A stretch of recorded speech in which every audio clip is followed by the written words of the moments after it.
Assalamualaikum warahmatullahi wabarakatuh.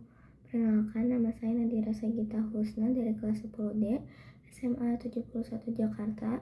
Kali ini saya akan membahas tentang materi teks negosiasi. Dalam kesempatan kali ini, kita akan membahas teks negosiasi. Jadi, teks negosiasi ini pengertiannya apa sih? Tujuannya apa? Dan manfaatnya apa? Nah, kalau ingin tahu lebih lanjut, yuk simak videonya. Pengertian teks negosiasi. Teks negosiasi adalah teks yang berisi interaksi sosial berupa proses tawar-menawar antara dua pihak atau lebih yang memiliki kepentingan berbeda, dengan tujuan mencapai kesepakatan bersama yang saling menguntungkan dan dapat diterima oleh semua pihak. Negosiasi tidak bertujuan untuk memenangkan salah satu pihak saja, melainkan mencari jalan tengah atau win-win solution agar tidak ada pihak yang merasa dirugikan. Tujuan teks negosiasi yang pertama adalah mencapai kesepakatan bersama. 2. Menyatukan perbedaan kepentingan. 3. Menghindari konflik atau pertentangan. 4. Menjalin hubungan yang baik antar pihak. 5. Mendapatkan solusi yang adil dan rasional. Fungsinya yang pertama, sebagai alat komunikasi untuk menyelesaikan masalah. 2. Sebagai sarana pertukaran kepentingan. 3. Sebagai media untuk mencapai keputusan bersama. 4. Membantu menciptakan kerjasama yang jangka panjang. Selanjutnya ada ciri-ciri teks negosiasi. Yang pertama, melibatkan dua pihak atau lebih. Yang kedua, masing-masing pihak memiliki kepentingan berbeda. 3. Mendapat proses tawar-menawar. 4. Menggunakan bahasa yang santun, sopan, dan persuasif. Kelima, bertujuan untuk mencari kesepakatan. Keenam, menghindari paksaan dan kekerasan. Yang terakhir, teks negosiasi biasanya berbentuk dialog. Kaidah kebahasan teks negosiasi. Yang pertama, kalimat persuasif. Kalimat persuasif digunakan untuk membujuk atau meyakinkan lawan bicara. Contoh, harga ini sudah paling murah dengan kualitas terbaik. Yang kedua, kalimat tanya.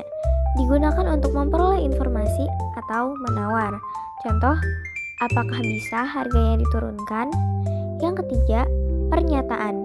Digunakan untuk menyampaikan pendapat atau penawaran.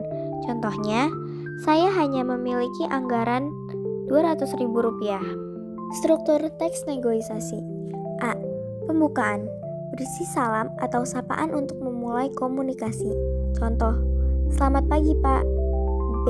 Pengajuan kepentingan. Salah satu pihak menyampaikan maksud, tujuan, atau kebutuhan.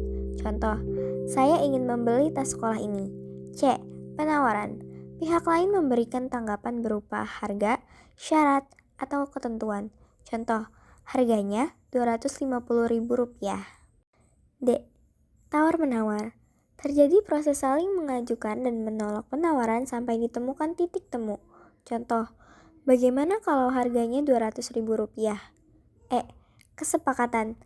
Kedua pihak menyetujui hasil negosiasi. Contoh, baik, saya setuju dengan harga tersebut. F. Penutup. Berisi ucapan terima kasih atau penegasan hasil kesepakatan.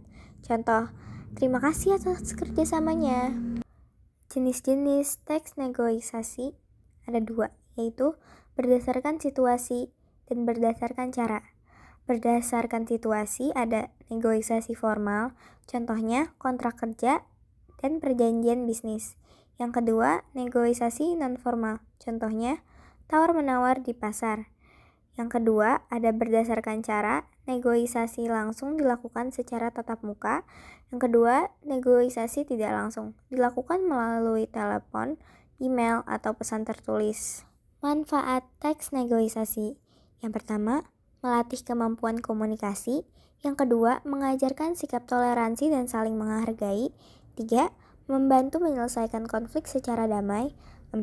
Mengembangkan kemampuan berpikir kritis. Yang kelima, menumbuhkan sikap bertanggung jawab.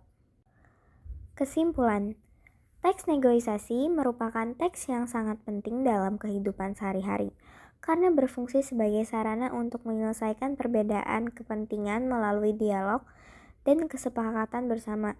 Dengan menggunakan bahasa yang sopan dan strategi yang tepat, negosiasi dapat menghasilkan keputusan yang adil dan menguntungkan semua pihak.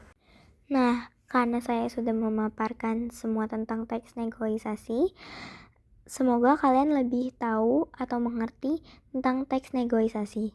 Sekian saja yang bisa saya paparkan.